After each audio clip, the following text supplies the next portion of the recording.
Well, you know, who needs sleep, right? When news for Gundam Battle Operation 2 just constantly comes out in the middle of the fucking morning.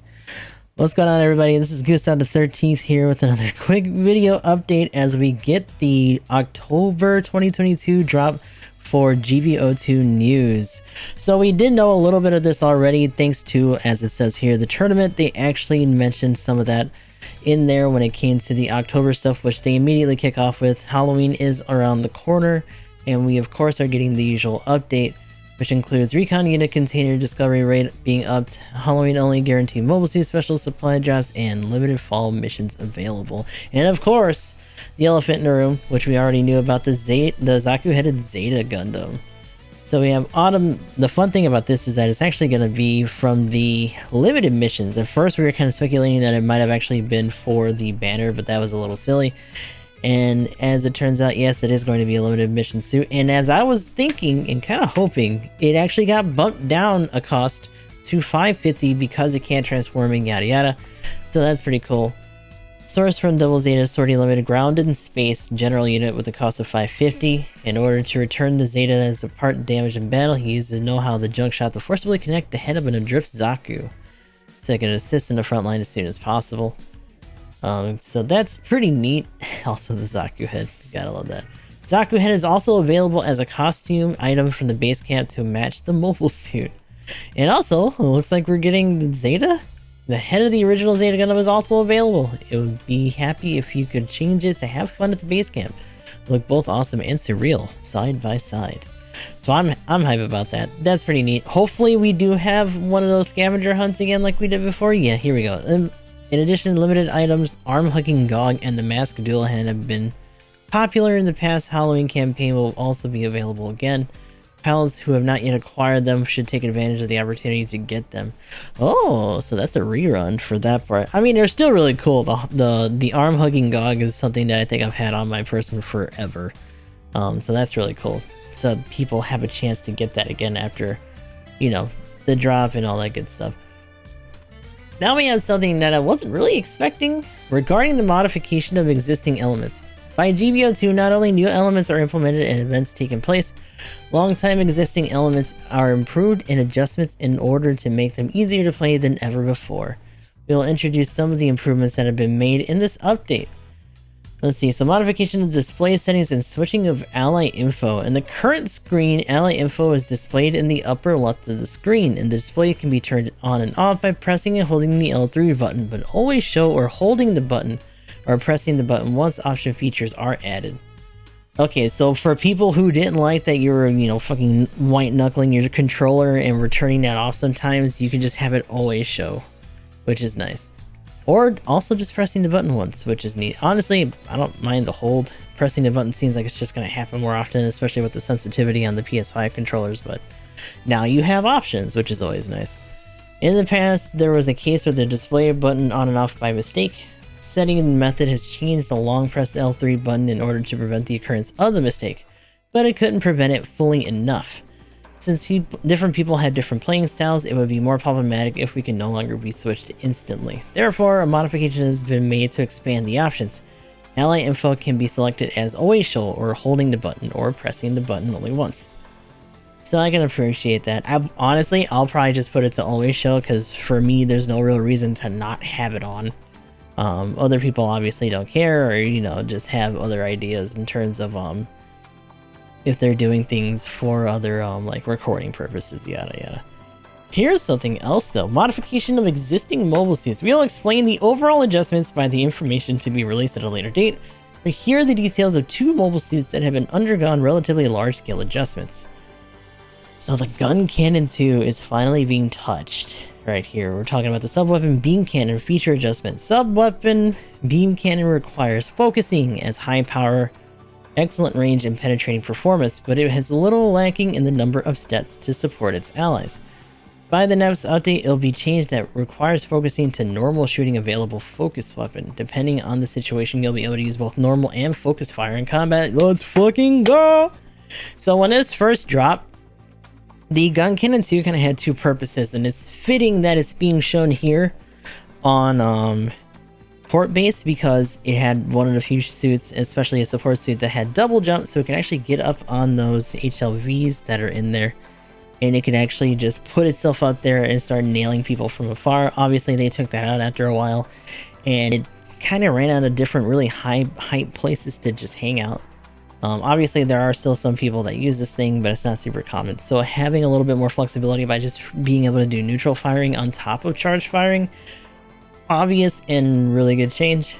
I don't know how much it's really going to help it, but it's better than nothing, right? Moving on, we had the GAN scale left arm equipment buffer is added. I'm going to be honest, I read through some of these a little bit before we started, but that's kind of silly. Just let it be a shield. So, at the same time though, it does reduce HP from left arm equipment damage by 15%. The missile shield that GAN has on its left arm is not function as a shield, and GBO2 is implemented in the form of equipment for using weapons such as the needle missile and high bomb. We have added a skill that reduces the damage received and have refurbished it as equipment that can also have a defensive function. You can expect to reduce the damage taken to you when keeping the enemy in check while shooting needle missiles.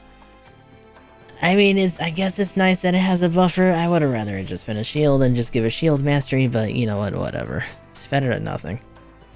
Especially since they also had the audacity, I think, recently to throw in another level of the GAN, so I think that was kind of the straw that broke the camel's back for them actually doing something about it.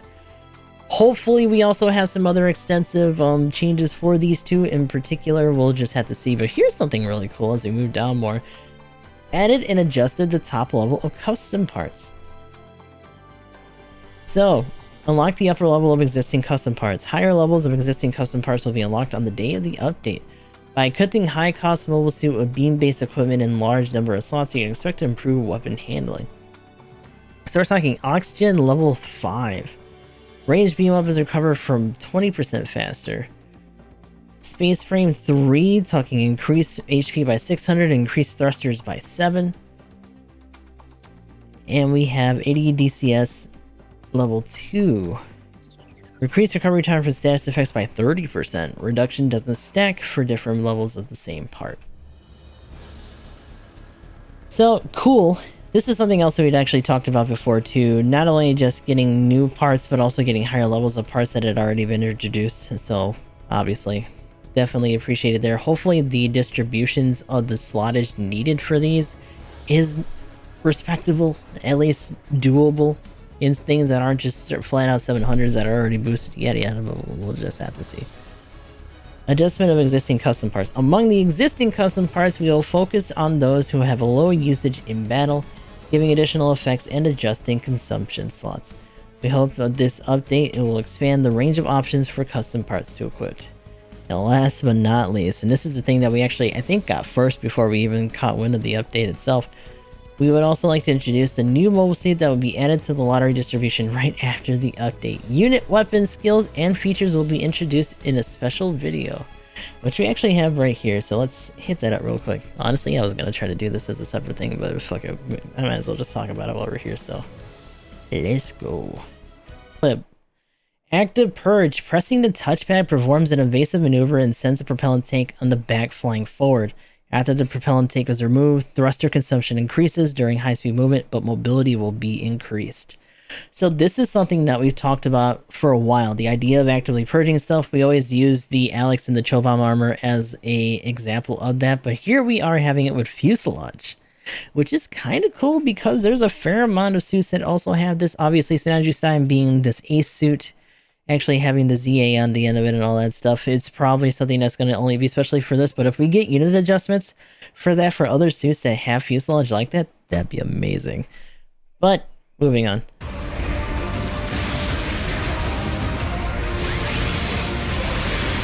Of course, it's got cycle frame resonance because it had to have some sort of biosensor shittery going on. Actually, let's look at that real quick. Automatically activates when the unit HP falls below a specified value, increasing melee damage. In addition, it reduces the amount of time to take to lock on enemy units using melee weapons. Lock onto units using melee weapons. Interesting. Disables reactions other than staggering due to accumulated damage only at the moment of the skill being activated. available on October 26th, so it is coming up, well, actually this week. Isn't that gonna be fun? The bigger thing, of course, being that we're gonna be checking out some of the other unit adjustments and whatnot, but we actually have a really big raid unit, 700 cost, on top of the Zeta, Zaku head, and all that other good stuff. So Halloween turning out to be pretty hype, actually, for the fact that we've kind of had radio silence for a hot minute. But we will see how it fares, especially as another raid unit being thrown into 700 after the Banshee honestly hasn't been super prominent, at least in a lot of the matches I've been doing at 700. Hopefully this will fare a little bit better. Maybe it'll even encourage other people to start mixing things up depending on how chaotic it gets with this thing, just jettisoning fuel tanks at people while also just beating ass. Outside of that, a quick announcement as well, we will be doing a podcast on all of this after it's dropped later on in the weekend, this coming weekend, with the boys over there in Downtime in the Hangar, so be on the lookout for that. I'll also let you guys know ahead of time when we got that scheduled. Outside of that, pretty cool update. Hopefully we can nail it and actually like check it out and have someone have it on hand when we actually do the podcast. But until then, good luck to everyone who rolls, and I'll talk to you all in the next one.